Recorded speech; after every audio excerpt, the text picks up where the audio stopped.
Passei os últimos 12 anos pesquisando e cobrindo algumas das histórias mais perturbadoras do mundo. No entanto, esta aqui é diferente de tudo o que já vi antes. Em 1990, em Madrid, Espanha, Concepción Gutiérrez, mãe de 6 filhos, reuniu seus filhos para visitar o avô deles uma última vez enquanto ele estava morrendo no hospital. No entanto, essa reunião não era uma cena de uma família lamentando a perda iminente de um parente querido. Em vez disso, foi uma visita por obrigação a um homem que abertamente desprezava sua família. Durante as últimas horas de vida do velho, supostamente suas últimas palavras não foram expressões de amor por uma vida bem vivida, mas sim uma ameaça velada sussurrada para sua neta mais velha, Stefania. Se eu não puder te machucar nesta vida, farei isso na próxima. Momentos depois, cheio de maldade, ele faleceu. Se a família acreditava que finalmente estava livre do homem que os odiava em vida, estavam infelizmente enganados. Porque, nos anos que se seguiram, aquele momento crucial voltaria para assombrá-los da forma mais destrutiva possível. Junte-se a mim, enquanto mergulhamos nos detalhes perturbadores do caso Vallecas, um dos investigações paranorma mais renomados da Espanha. Apague as luzes, sente-se e aproveite. O apartamento em Vallecas. Muito antes de Vallecas ser associado a fantasmas, relatórios policiais e fenómenos inexplicáveis, era simplesmente mais um bairro na periferia sudeste de Madrid. No final dos anos 80 e início dos anos 90, o bairro refletia a nova cara da Espanha após décadas de ditadura. Milhares de famílias da classe trabalhadora estavam construindo suas vidas em grandes conjuntos habitacionais erguidos nas décadas anteriores. E famílias de toda a Espanha chegavam em busca de trabalho e moradia acessível, preenchendo rapidamente fileiras de blocos de apartamentos para acomodar a população crescente da cidade. A vida lá raramente era glamourosa. A maioria dos moradores trabalhava longas horas, as crianças brincavam nos pátios entre os prédios e os vizinhos se conheciam pelo nome. Foi nesse cenário comum que a família Gutiérrez Lázaro vivia. Nada na família indicava que eles um dia se tornariam o foco de uma das investigações paranormais mais famosas da Europa. Eles eram apenas uma família espanhola comum tentando sobreviver. No comando da casa estavam Máximo e sua esposa Concepción, que juntos tinham 6 filhos. Os pais trabalhavam duro para sustentar a família, e suas vidas giravam em torno do trabalho, escola, refeições em família e das rotinas que definiam inúmeras famílias ao redor do mundo. Ao contrário de muitas histórias que depois acabam cercadas de folclore, há poucas evidências de que essa família tivesse demonstrado publicamente qualquer interesse pelo paranormal antes dos eventos que levaram à sua fama e antes da tragédia acontecer. Tudo indicava que eles levavam uma vida totalmente convencional. No centro dessa história estava a filha mais velha deles, Stefania, de 17 anos, e tudo começou com o tabuleiro Ouija.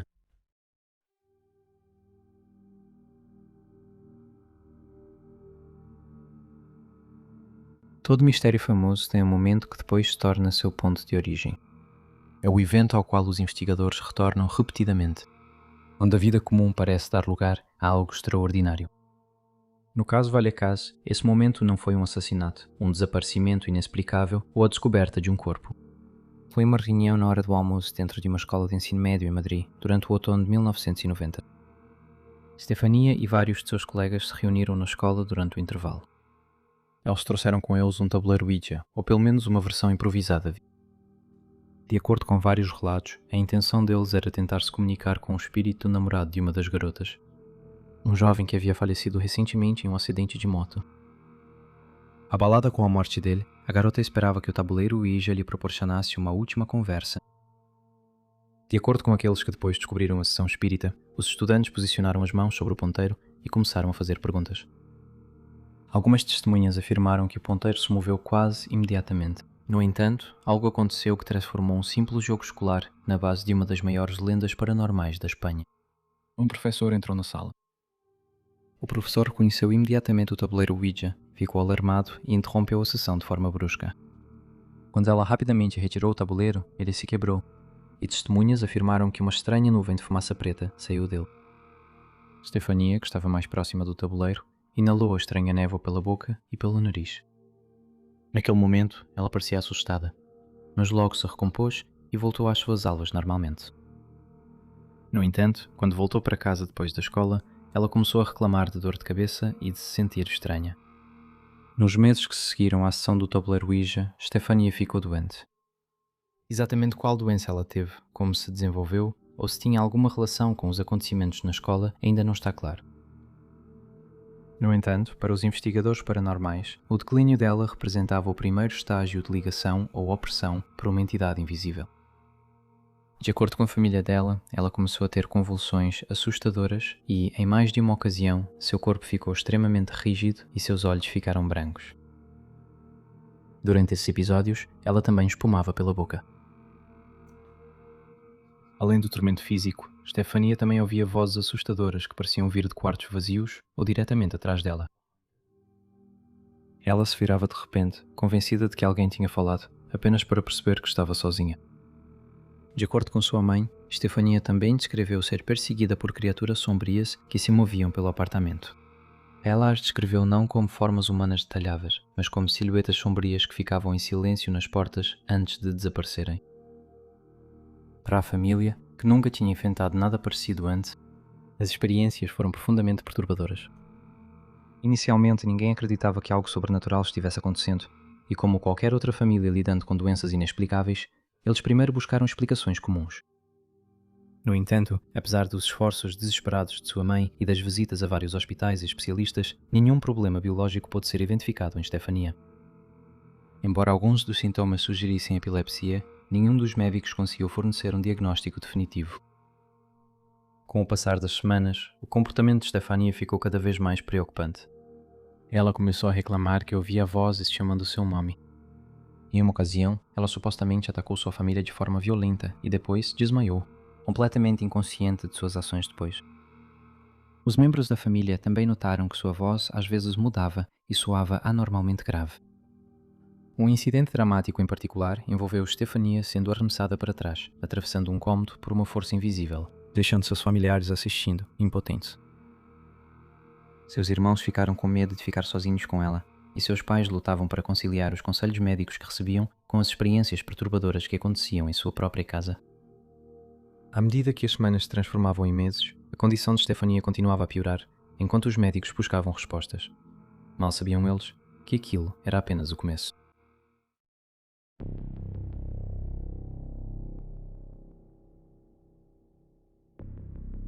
No início de 1991, a família viu suas vidas serem consumidas por consultas hospitalares, atendimentos médicos e a constante incerteza sobre o que cada dia traria.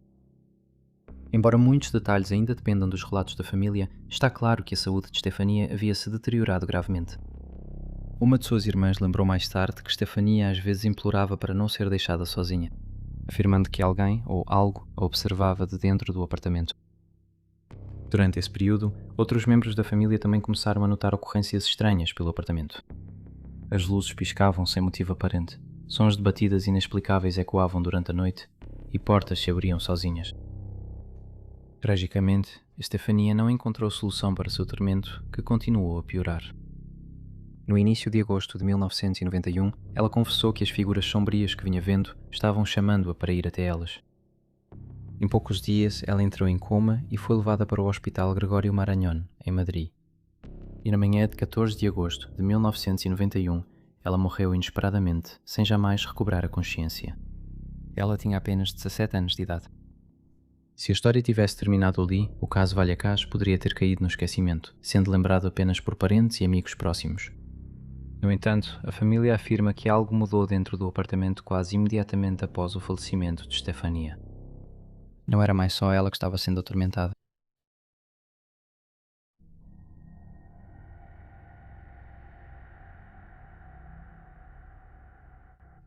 Stefania se foi. A doença que a atormentou nos últimos meses finalmente cobrou seu preço. Para os médicos, sua morte representou a conclusão de um caso médico desafiador, sem causa aparente. Para a família dela, no entanto, isso sinalizou o início de algo que eles mais tarde afirmariam ser muito mais assustador do que qualquer coisa que já tivessem experimentado enquanto ela estava viva. Quase toda a assombração famosa da história segue um padrão semelhante. Um evento traumático ocorre, como uma morte súbita, um crime violento ou um choque emocional profundo. Então, nas semanas seguintes, aqueles mais próximos ao evento frequentemente relatam experiências incomuns. Psicólogos estudam esse fenómeno há décadas, descobrindo que o luto pode alterar profundamente a percepção. Recentemente, pessoas enlutadas relatam com frequência sentir a presença de seus entes queridos, ouvir vozes familiares, perceber vislumbres passageiros de alguém que sabem que já morreu, ou sentir como se não estivessem mais sozinhas. No entanto, a família Gutierrez não teve chance de viver o luto, pois poucos dias após a morte de Stefania, eles começaram a ser assombrados pelas mesmas entidades que contribuíram para seu misterioso falecimento. Pouco depois do funeral, sons estranhos de batidas começaram a ser ouvidos vindos do quarto desocupado de Stefania. Quando sua mãe abriu a porta, encontrou todos os pertences de sua filha falecida espalhados pelo quarto. Naquela mesma noite, o riso de um homem idoso ecoou pelo corredor da casa deles. Por semanas, esses acontecimentos sobrenaturais continuaram, incluindo vozes incorpóreas vindas do banheiro e flutuações inexplicáveis de temperatura. Em uma ocasião, enquanto brincava com seu filho, Maximiliano afirmou que uma força invisível levantou a criança e a lançou do outro lado do cômodo. Nesse ponto, todos os membros da família relataram ter vivenciado acontecimentos estranhos na casa. Em uma ocasião aterrorizante, enquanto a família estava reunida na sala de estar, a porta que dava para o corredor se escancarou de repente. Batidas invisíveis começaram a martelar as paredes, levando os pais de Stefania a fechar a porta e barricá-la com um sofá e um pesado ornamento de mármore para maior segurança. Apesar disso, algo parecido com uma rajada de vento torrencial forçou a porta a se abrir, espalhando os móveis e a família pela sala. Nesse momento, uma foto emoldurada de Stefania foi soprada para dentro da sala. Quando sua mãe pegou a imagem da filha, ela gritou ao sentir que ela começou a queimar em suas mãos. A foto mostrava o rosto de Stefania com uma queimadura atravessando o meio, enquanto a moldura permanecia intacta, sem ser atingida pelo fogo.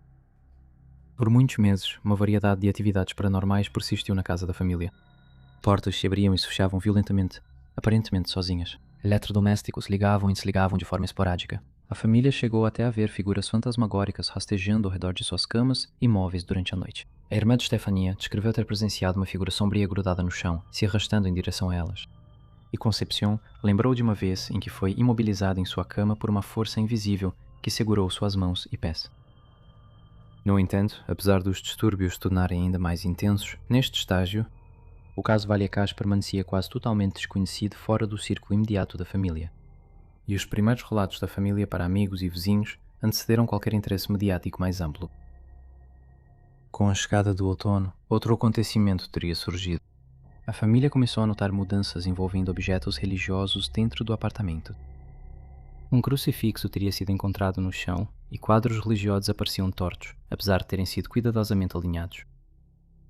Dentro de um ambiente cultural profundamente católico, tais eventos naturalmente chamaram a atenção, e no final de 1991, o clima emocional dentro do apartamento havia mudado drasticamente. O medo havia substituído o luto como aspecto dominante da vida cotidiana. Então veio o evento que transformou o medo privado em investigação pública. Amigos e vizinhos foram convidados para o apartamento e começaram a presenciar os acontecimentos com os próprios olhos. A notícia se espalhou discretamente pelo prédio e em pouco tempo jornalistas locais ouviram os rumores. Assim que a imprensa se envolveu, a assombração de Vallecas virou notícia nacional. A família insistiu para os veículos de comunicação que não estavam imaginando suas experiências e convidou repórteres para presenciarem o fenómeno de perto. Vários deles relataram sentir-se desconfortáveis assim que entraram no apartamento. Alguns descreveram uma atmosfera opressiva, enquanto outros sentiram dores de cabeça repentinas ou sensações de ansiedade. E, independentemente de os jornalistas acreditarem ou não em fantasmas, eles geralmente aceitavam que a família realmente acreditava que algo profundamente perturbador estava acontecendo dentro de sua casa. Embora a atenção da mídia tenha eventualmente se intensificado, a família não se beneficiou disso imediatamente. Em vez disso, eles frequentemente descreviam a cobertura como invasiva e exaustiva. Mas as coisas foram além quando a família entrou em contacto com a polícia.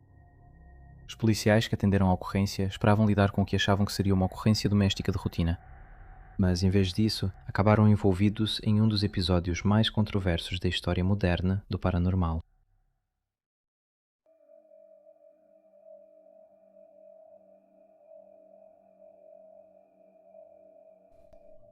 Em novembro de 92, já havia passado mais de um ano desde a morte de Stefania.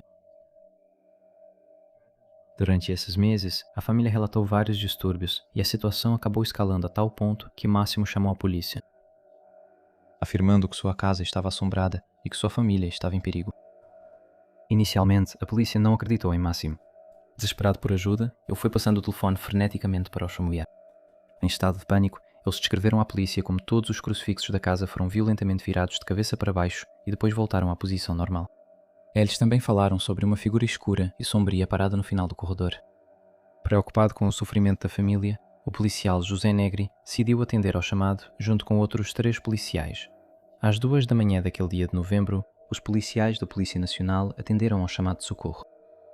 Quando chegaram, ficaram surpresos ao encontrar toda a família sentada na calçada, apesar da noite fria, visivelmente abalada. A família conduziu os policiais até à casa, onde se reuniram em volta da mesa de jantar para explicar a situação. A seguir está uma tradução real de parte do relatório policial oficial, escrito pelo policial José Negri. Nós nos encontramos em uma situação rara e misteriosa. Enquanto estávamos sentados com a família, pudemos ouvir e observar a porta de um armário perfeitamente fechada se abrir de repente de uma maneira completamente antinatural. Isso deu início a uma série de eventos suspeitos, testemunhados pelo inspetor-chefe e pelos outros 3 policiais presentes. Enquanto ainda estávamos em estado de choque, um barulho forte veio do terraço, onde confirmamos que não havia ninguém presente. Os eventos suspeitos então aumentaram em quantidade e gravidade, levando a investigação a um nível inesperado. Momentos depois, uma mancha marrom apareceu na toalha de uma pequena mesinha de telefone, que o inspetor-chefe identificou como Bab. Durante nossa busca pelos cômodos da casa, observamos os fenômenos aos quais vínhamos nos referindo. Um crucifixo de madeira girou e foi arrancado da parede. Uma das filhas pegou o crucifixo do chão e o prendeu atrás da porta do quarto.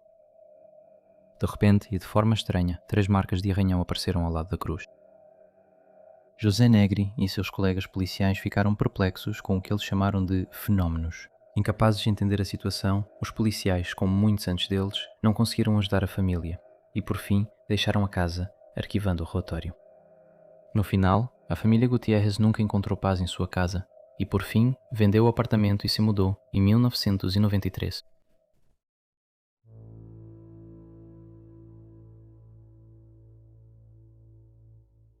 Depois que a família se mudou, em vez de o caso desaparecer na obscuridade após o fim dos acontecimentos sobrenaturais, ele cresceu e passou a representar a ideia de uma casa assombrada moderna. Uma ideia apoiada, pelo menos em parte, por documentação oficial da polícia. Os primeiros livros que discutiam Vallecas apareceram na Espanha durante a década de 1990. Ao contrário das publicações posteriores voltadas para o público internacional, essas obras geralmente presumiam que os leitores já possuíam alguma familiaridade com o relatório policial e o contexto cultural mais amplo do caso. A maioria tentou reconstruir os eventos, usando entrevistas com membros da família, jornalistas e investigadores.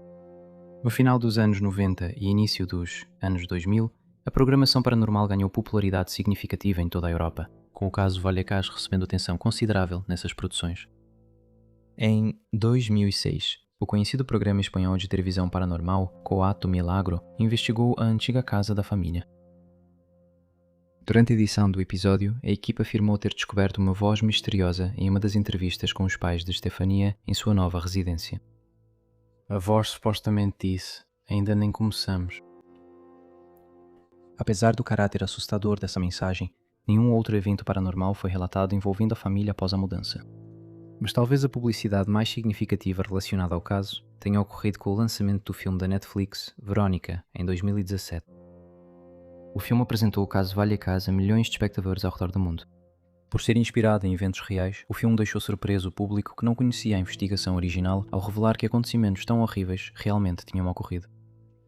Embora o filme tenha sido bastante dramatizado, sua premissa seguiu de forma livre os eventos que aconteceram na vida da família Gutiérrez. Após o sucesso do filme, o interesse pelo caso foi reacendido e passou a ser destaque em inúmeros novos podcasts, livros e vídeos que trouxeram uma nova perspectiva sobre a assombração. No entanto, em 2018, 2 dos irmãos de Stefania, Ricardo e Maximiliano, quebraram o silêncio na televisão espanhola e afirmaram que grande parte dos acontecimentos sobrenaturais que ocorreram após a morte de Stefania foram encenados ou muito exagerados. Eles explicaram que a mãe deles era profundamente religiosa e ficou devastada pela dor e pelo sofrimento mental após a morte da filha. Os irmãos afirmaram que ela ficou obcecada com a ideia de que Stefania ainda estava presente na casa deles. E sob a pressão da sugestão coletiva e do sofrimento da mãe, os irmãos começaram a inventar fenómenos paranormais. Eles admitiram que deixavam bolinhas de gude caírem no chão, jogavam pequenas pedras contra as paredes e armavam portas para criar sons de tremores, tudo para validar as crenças da mãe e atrair a atenção da mídia. Eles afirmaram que prepararam o apartamento para encenar eventos antes da chegada da polícia, criando intencionalmente barulhos altos e paredes tremendo naquela noite para assustar os policiais que já estavam muito alertas e estressados. Apesar da confissão dos irmãos, tanto céticos quanto crentes continuaram debatendo o caso, e para psicólogos argumentam que algumas crianças jogando pedras não poderiam explicar os incidentes observados por policiais experientes, como móveis pesados se movendo sozinhos, quedas repentinas de temperatura ou a fotografia de Stefania queimando dentro da própria moldura de vidro. Muitos acreditam que os irmãos podem ter sido pagos por pessoas influentes para impedir que esse caso ganhasse ainda mais atenção. A família voltou a falar em 2025, quando revisitou os eventos em torno da misteriosa morte de Stefania em uma série de 3 partes da HBO intitulada The Velasquez Files. A série examinou as consequências traumáticas da morte e a família refletiu sobre suas experiências e discutiu como a atenção da mídia afetou suas vidas, expressando que se sentiam sobrecarregados, já que estranhos frequentemente chegavam esperando presenciar atividade paranormal em sua casa. O documentário aprofundou-se no momento em que a polícia foi chamada e examinou o relatório oficial. É importante ressaltar que o relatório não afirma que o apartamento era assombrado, nem confirma a existência de fantasmas.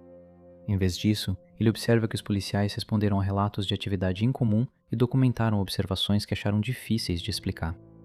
À medida que a investigação se desenrola, a série ilustra a pressão emocional sofrida pela família. E enquanto alguns parentes continuam convencidos de que vivenciaram fenómenos paranormais genuínos, outros questionam certos aspectos da história. Ao longo dos anos, parece que essas crenças divergentes criaram tensões que continuam afetando as relações familiares até hoje. Alguns membros da família reconhecem que as memórias evoluem com o tempo e admitem que pode haver detalhes que eles já não lembram exatamente. Outros são categóricos ao afirmar que cada evento extraordinário aconteceu exatamente como eles se lembram. A série revelou outras tragédias vividas pela família após a morte de Stefania, incluindo a perda do pai deles. No final das contas, em vez de oferecer uma resposta definitiva, o documentário e muitos outros sugerem que o verdadeiro significado do caso Velasquez não está em provar se fantasmas existem, mas em compreender os efeitos profundos que experiências extraordinárias, o luto, a crença e a atenção pública podem ter sobre uma família. Se os eventos dentro do apartamento foram paranormais, psicológicos ou uma combinação de vários fatores, continua sem solução. Mas o que é inegável é que a morte de Stefania mudou para sempre a vida daqueles mais próximos a ela e criou um dos casos paranormais mais duradouros e controversos da história moderna da Espanha. Então a pergunta é, o que realmente aconteceu todos aqueles anos atrás com uma família aparentemente comum? O avô deles lançou uma maldição sobre eles? Como exatamente Stefania morreu? Não há dúvida de que algo realmente aconteceu. Enquanto muitas histórias de assombração acabam desmoronando sob um exame cuidadoso, este caso não. Hoje, especialistas consideram este caso como uma interseção trágica de graves problemas de saúde mental, luto profundo, sugestão psicológica extrema e possível atividade paranormal. Enquanto outros especulam que a sessão com o tabuleiro Ouija abriu um portal, liberando uma entidade malévola que se prendeu a Stefania, levando, em última instância, à sua morte. Após sua morte, acredita-se que essa entidade permaneceu no apartamento, atormentando a família até que eles foram forçados a se mudar.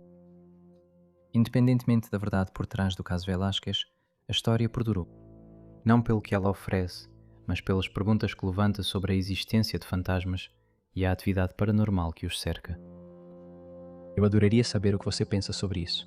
Se tudo o que a família disse originalmente for verdade, tem que ser uma das assombrações mais impressionantes da história moderna. Obrigado por assistir. Se cuide. Até a próxima.